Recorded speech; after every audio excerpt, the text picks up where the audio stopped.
بسم اللہ الرحمن الرحیم۔ مسائل کی مجلس میں آپ حضرات کے سامنے بات آئی پچھلی 2 مجلسوں میں کہ جنت میں جانے والے جو حضرات ہوں گے، اہل جنت ہوں گے، اہل جنت کے لیے اللہ پاک نے کس کس قسم کے انعامات تیار کر کے رکھے، اور اللہ پاک ہم سب کی حفاظت فرمائیں۔ جو لوگ جہنم میں جائیں گے تو اہل جہنم کے لیے اللہ پاک نے کس قسم کا عذاب تیار کر کے رکھا ہے۔ آج فرماتے ہیں کہ ان چیزوں کا بیان ہے کہ جس کے بغیر ایمان ادھورا رہ جاتا ہے، ناقص، نامکمل۔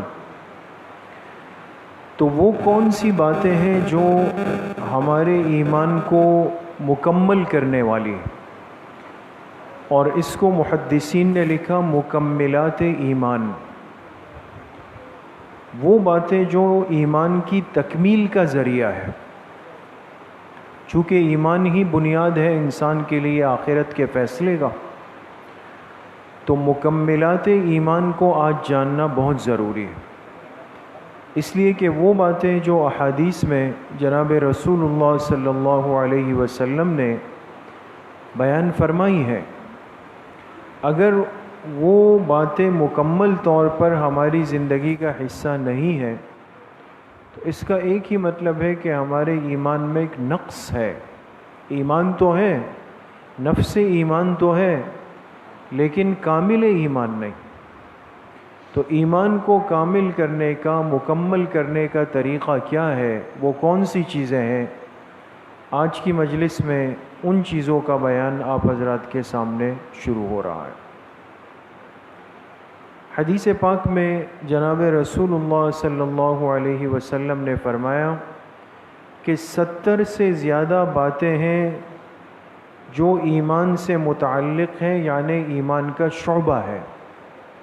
70 سے زیادہ ہیں جو ایمان کے شعبے ہیں، اور پھر فرمایا اس میں سب سے پہلا درجہ اور پہلی چیز وہ کلمہ طیبہ ہے، یعنی لا الہ الا اللہ محمد الرسول اللہ، اور اس میں سب سے ادنا درجہ یعنی آخری درجے کی چیز وہ ہے راستے سے تکلیف دہ چیز کو ہٹا دینا۔ اب یہ حدیث اس قدر ہے، اور تمام حدیث کی کتابوں میں موجود ہے دوستو، بخاری شریف میں بھی ہے، مسلم میں بھی ہے، مشکات میں بھی ہے، اور آپ حضرات نے بارہا سنی ہوگی کہ حضور علیہ الصلاۃ والتسلیم کا ارشاد ہے الایمان بضع و70 شعبۃ، الایمان بضع و70 شعبۃ، ایمان کے 70 سے اوپر شعبے ہیں۔ افضلها قول لا الہ الا اللہ، ان میں سب سے اعلیٰ اور افضل درجہ وہ کیا ہے؟ لا الہ الا اللہ کا کلمہ ہے، یعنی یہاں سے ایمان کی بنیاد پڑے گی، چلے گا ایمان یہاں سے۔ یہ پہلا درجہ بیان کیا، اور آگے فرمائے وَأَدْنَاهَا إِمَاطَةُ الْأَذَى عَنِ الطَّرِيقِ، اور ایمان کا سب سے ادنا یعنی آخری درجہ یہ ہے کہ کسی بھی تکلیف پہنچانے والی چیز کو راستے سے دور کر دیں، اس کو ایمان فرمایا دوستو۔ آج اگر ہم میں سے کوئی بہت ہی نیک، سنجیدہ، سمجھدار، صالح آدمی اگر یہ عمل کرتا ہے کہ راستے سے پتھر ہٹا دیا، جھاڑی ہٹا دی، کانٹا ہٹا دیا، گاڑی درست کر دی، تو دیکھیں اس کے ذہن میں بھی کیا ہوتا ہے کہ میں نے معاشرت کے طور پہ، اخلاق کے طور پہ ایک اچھا کام کر لیا۔ ایسا ہی ہے نا، ہم بھی اگر کوئی کسی کے چپل صحیح کر دیں گے، یا کسی کی بائک راستے میں آ رہی ہے اس کو ذرا آگے پیچھے کر دیں گے، یا بچوں نے کرکٹ کھیلی اور وکٹ چھوڑ دی، ہم وہ پتھر سائڈ پہ کر دیں گے، تو یہی سوچ کے کرتے ہیں کہ یار چلو بھائی ذرا اچھا ہو جائے، کسی کا بھلا ہو جائے۔ لیکن میرے عزیز و دوستو بزرگوں، یہ صرف ایک نیک عمل نہیں، اور یہ صرف ایک معاشرتی اخلاق کا حصہ نہیں، یہ ایمان کا حصہ ہے۔ یہ وہ عمل ہے جو ایک مومن کے ایمان کو مکمل کرنے کا ذریعہ ہے دوستو۔ ایک قیامت کے دن اس نیکی کو ایمان کے وزن میں ڈالا جائے گا، اس لیے کہ آپ علیہ السلام نے اس کو ایمان کا شعبہ فرمایا۔ وَأَدْنَاهَا إِمَاطَةُ الْأَذَىٰ عَنِ الطَّرِيقِ، اور فرمایا ایمان کا سب سے ادنا یعنی آخری شعبہ یہ ہے کہ کوئی بھی تکلیف دہ چیز وہ راستے سے ہٹا دی جائے، یہ حدیث۔ اور اس کے ساتھ فرمایا وَالْحَيَاءُ شُعْبَةٌ مِّنَ الْإِيمَانِ، یہ مکمل حدیث ہے دوستو۔ اور فرمایا حیا وہ ایمان کا ایک خاص شعبہ ہے، خاص شعبہ ہے۔ اب دیکھیں، آپ اگر حدیث کے الفاظ پہ غور کریں تو آپ علیہ السلام نے ایمان کے کتنے شعبے فرمائے؟ 70 سے اوپر نا، فرمائے 70 سے اوپر ہے۔ اور وہ کتنے ہیں انشاءاللہ ہم اس کو پڑھیں گے۔ یہ 77 علماء نے جمع کیے، 77 ہے۔ لیکن حدیث پاک میں آپ علیہ السلام نے کتنی باتوں کا ذکر کیا؟ جی 3 باتوں۔ سب سے اعلیٰ درجہ بتایا، سب سے ادنا درجہ بتایا، 2 ہو گئے، اور ایک کو خاص طور پہ الگ سے ذکر کیا۔ سب سے اعلیٰ کیا فرمایا؟ کہ لا الہ الا اللہ کا جو کلمہ ہے یہ ایمان کا سب سے اول اور بڑا شعبہ ہے، اور اس کو سمجھنے کے لیے کوئی ذہن لڑانے کی ضرورت نہیں، اس لیے کہ مومن وہ ہے جس کے پاس یہ کلمہ موجود ہے۔ تو ایمان کی خشت اول اور ایمان کی بنیادی اینٹ تو کلمہ طیبہ ہے، اعلیٰ درجہ بتا دیا۔ اور پھر آپ علیہ السلام نے سب سے آخری اور انتہائی درجہ بتایا، ادناہا اماطۃ الاذی عن الطریق، فرمایا راستے سے ہر تکلیف دہ چیز کو ہٹا دینا۔ پہلا والا بتایا، آخری والا بتایا، درمیان کے کسی بھی شعبے کا ذکر آپ علیہ السلام نے تفصیل سے اس روایت میں نہیں کیا۔ ہاں، اس بیچ میں ایک عمل ایسا تھا جو بہت خاص تھا، اس 1 اور 77 کے بیچ میں ایک شعبہ ایسا تھا جو بہت خاص شعبہ تھا، اور اس شعبے کو اہمیت کے ساتھ آپ علیہ السلام نے مستقل آخر میں ذکر کیا، کیا کہہ کر کہ الحیاء شعبۃ من الایمان، اور فرمایا دیکھو حیا وہ پھر ایمان کا ایک خاص شعبہ ہے، خاص شعبہ، اس کو مستقل ذکر کیا۔ تو 77 میں سے 3 آئے، سب سے اول، سب سے آخری، اور درمیان میں رہ گئے 75۔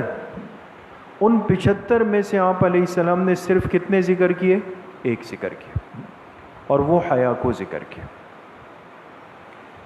تو اب ایک بات تو یہ ہے کہ ایک حدیث میں آپ نے سب کو جمع نہیں کیا، بلکہ آپ نے اشارہ کر دیا کہ ایمان کی ابتدا اور انتہا یہ ہے۔ اگر تمہیں ایمان سمجھنا ہو تو اس کا آغاز کلمہ طیبہ پر ہوگا، اور اس کی جو انتہا ہوگی وہ ہر مومن کو ایذا اور تکلیف سے بچانا ہوگا۔ اس بیچ میں کیا کچھ ہے وہ آپ علیہ السلام نے مختلف احادیث کے اندر مختلف موقعوں پہ ذکر فرمائے کہ بھئی یہ کرنا، یہ کرنا، یہ چھوڑ دینا، یہ ترک کر دینا، وہ ساری چیزیں انشاءاللہ آئیں گے۔ اور وہ درمیان کی چیزیں ایسی ہیں کہ بعض کا تعلق بندے کے دل سے ہے، بعض کا تعلق بندے کی زبان سے ہے، اور بعض کا تعلق بندے کے معاملات کے ساتھ ہے۔ لیکن یہ علماء کو اللہ پاک جزائے خیر دے کہ انہوں نے تمام حدیثوں کو تلاش کر کے ٹٹول کر پھر ان میں سے 77 کو مستقل الگ کر دیا ہے، وہ انشاءاللہ آ جائے۔ تو اس لیے میرے عزیزوں، دوستوں، بزرگوں، یہ حدیث بڑی قیمتی ہے اور اس سے ہمیں ایمان کی حقیقت سمجھ میں آتی ہے. جس ایمان پر آخرت کی نجات موقوف ہے وہ اس حدیث پاک میں واضح ہے دوستو. کلمہ طیبہ سے اس کا آغاز ہے اور ہر مومن کے لیے راحت کا انتظام کرنا یہ ایمان کی تکمیل کر دیتا ہے. اور میں نے عرض کیا کہ آج ہم ان معاملات میں بہت کمزور ہیں اور کمزور اتنے ہو گئے کہ اس کو سرے سے اہمیت ہی نہیں دیتے. لہٰذا چپل اتاری تو کہاں اتار دی, کہاں پھینک دی, ایک پیچھے ہے ایک اوپر ہے, تب بھی آ گئے مسجد کے اندر. گھر گئے تو گھر میں داخل ہونے کے بعد ہاتھ دھوئے, تولیے سے ہاتھ پہنچے تو پھر پہنچنے کے بعد تولیہ میں نے کہاں پھینکا اس کی مجھے پرواہ نہیں. یہ سب کچھ کرنے کے بعد صرف میرے دل میں کیا ہوتا ہے کہ میں نے صفائی ستھرائی نہیں کی, یا صرف دل میں یہ ہوتا ہے کہ میں نے شاید راستے کو تھوڑا سا متاثر کر دیا. اس کا نقصان یہ ہوا کہ یہ باتیں لگتی ہیں ہمیں کمزور مختصر. اس لیے ہمیشہ میرے محترم دوستوں بزرگوں, ان امور کے کرتے ہوئے یا چھوڑتے ہوئے یہ استحضار دل میں لائے کہ ان کا تعلق صرف اخلاقیات سے نہیں, میرے ایمان سے ہے. اگر آج میں یہ کام کر لوں گا تو ایمان کو قوی بنا دوں گا, طاقتور بنا دوں گا, اور اگر میں اس کو آج چھوڑ دوں گا تو اپنے ایمان کو میں کمزور بنا دوں گا.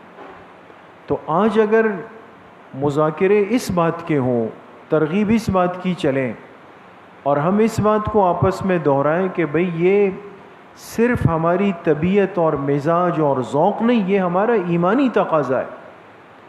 آج آپ دیکھیں نا, قربانی کا عمل ہوتا ہے, کسی نے آلائش چھوڑ دی روڈ پر, خون پہ پانی نہیں بہایا, تو لوگ کہتے ہیں یار بھئی طبیعت پہ بوجھ آ رہا ہے یا گندگی بہت زیادہ ہو گئی ہے.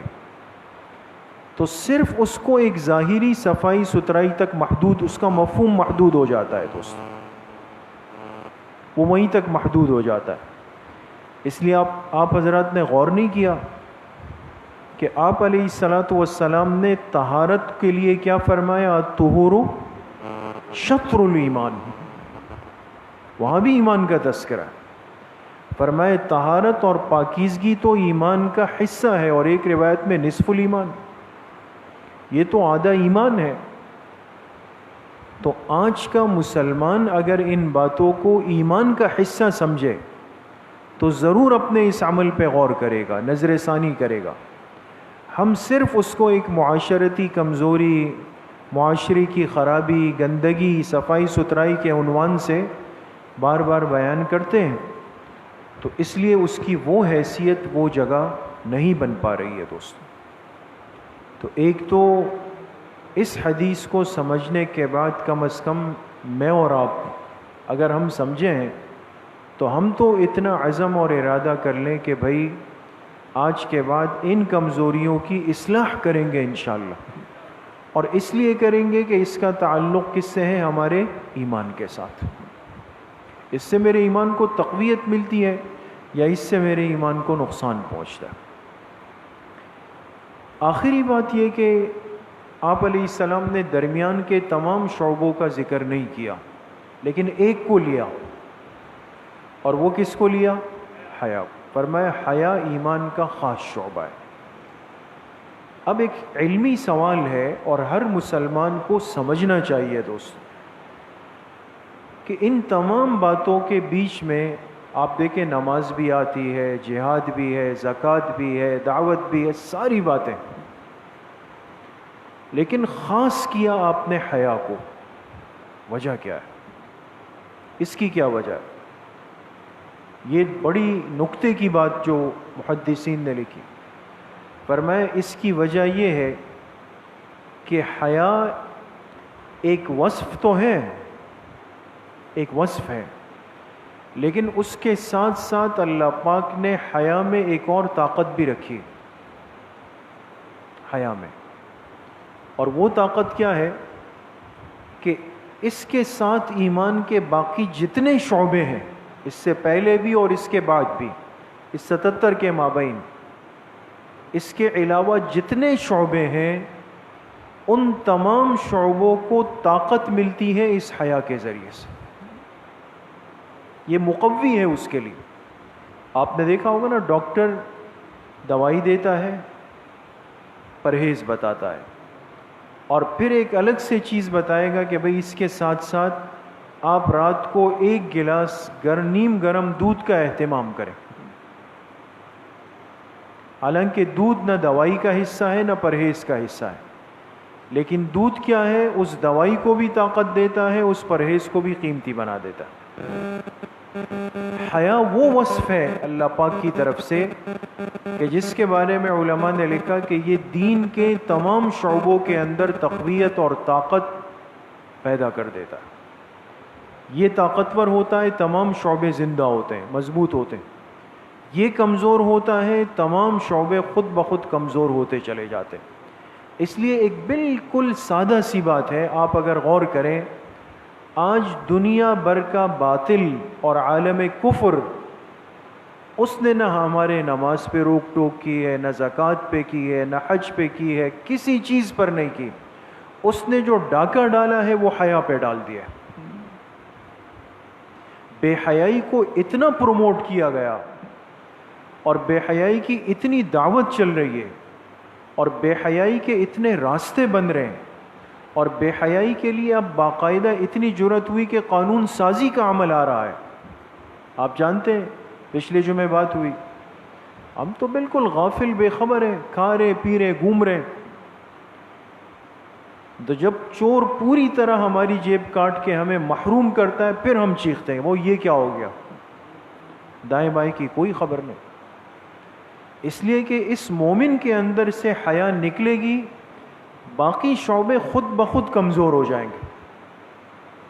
اس لیے حیادار آدمی، اس کو سمجھانا آسان، اس کو لینا آسان، اس کو نماز کی ترغیب دینا آسان، اس کو گناہوں کے نقصانات سمجھانا آسان، سب چیزیں. لیکن آپ دیکھیں جہاں بے حیائی آ جائے، ان نوجوان بچوں بچیوں سے ماں باپ بھی اگر بات کرتے ہیں نا، وہ مذاق اڑاتے. ہوتا ہی نہیں ہوتا. جہاں بے حیائی داخل ہو گئی، ان بچوں کو، ان نوجوانوں کو اگر ان کے ماں باپ سمجھائیں، ان کے استاد سمجھائیں، ان کے بڑے سمجھائیں، وہ سن کے ہنستے ہیں اور ان کے پیچھے کہتے ہیں کہ یہ تھوڑے سے یہاں سٹھیائے ہوئے ہیں، مذاق اڑاتے، شعائر دین کا مذاق اڑاتے. ان کو لگتا ہے کہ بھئی یہ ساری چیزیں ایک بالکل پسماندگی ہے، اور بالکل دنیا سے کٹ گئے آپ، اور بالکل ایک کالی دنیا میں زندگی گزار رہے. اس لیے آج بہت بڑی ضرورت ہے.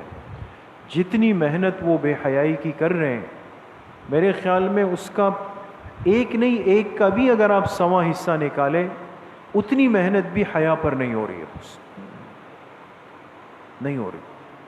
ہر چیز سے بے حیائی کی دعوت عام کی گئی، اس لیے کہ انہوں نے سمجھا ہے کہ یہ وہ شعبہ ہے کہ اس پہ وار کر دو، باقی شعبے خود بخود گر جائیں گے.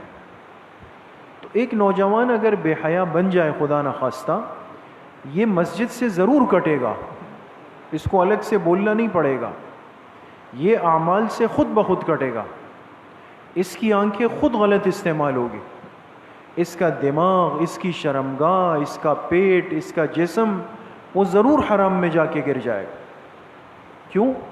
اس لیے کہ وہ وصف جو طاقت دے رہی تھی اس کو ہٹا لیا گیا ہے، وہ بیچ سے ہٹ گئی ہے، لہذا نقصان ہو گیا. اس لیے اللہ کے پاک پیغمبر کے ارشادات بڑی حکمت پر مبنی. آپ نے بات لمبی چوڑی نہیں فرمائی، پورے حدیث کے ذخیرے میں گنتی کی حدیثیں ہیں جو لمبی ہے، طویل ہے. آپ علماء سے پوچھ لیں، چند حدیثیں ہیں جو طویل ہے. تقریباً حدیثیں 1 سطر، 2 لائن، 1.5 لائن، 3 لائن، اس سے لمبی نہیں. کیوں؟ اس لیے کہ آپ کو اللہ پاک نے جوامع الکلم کے مقام پر رکھا. آپ کی بات مختصر لیکن پر اثر، وہ جامع کلمات ہوتے تھے. تو اب جب ہم ماحول سے جڑے نہیں، کٹ گئے، نہ علماء کی بات سنی، نہ ماحول کی بات سنی، نہ مسجدوں سے جڑے، نہ اعمال سے جڑے، تو کون ان بچوں کو، ان نوجوانوں کو سمجھائے گا کہ بھئی حیا ایمان کا شعبہ کس معنی میں، اور حیا کیوں ضروری ہے، اور ایک حیا کے نہ ہونے کے کیا نقصانات ہیں؟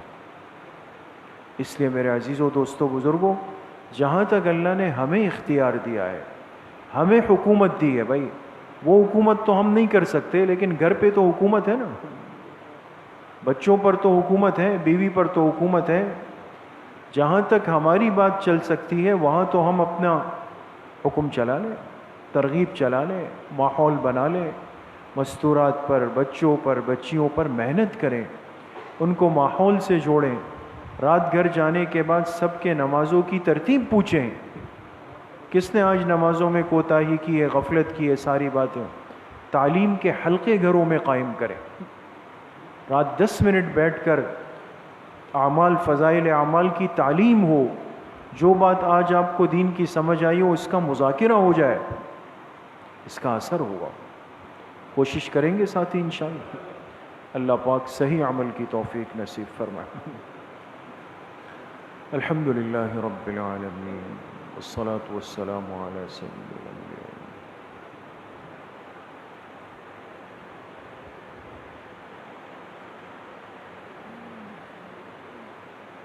ایک ساتھی نے دعا کے لیے کہا ہے، ان کے متعلقین میں کوئی نوجوان بیمار ہے، دعا فرمائے اللہ پاک ان کو شفاء کامل عاجل نصیب فرمائے، اور چھوٹی بڑی تکلیف کو اللہ پاک عافیت میں، صحت میں، سلامتی میں تبدیل فرمائے۔ وصلی اللہ وسلم علی نبینا محمد وآلہ واصحابہ اجمعین برحمتہ۔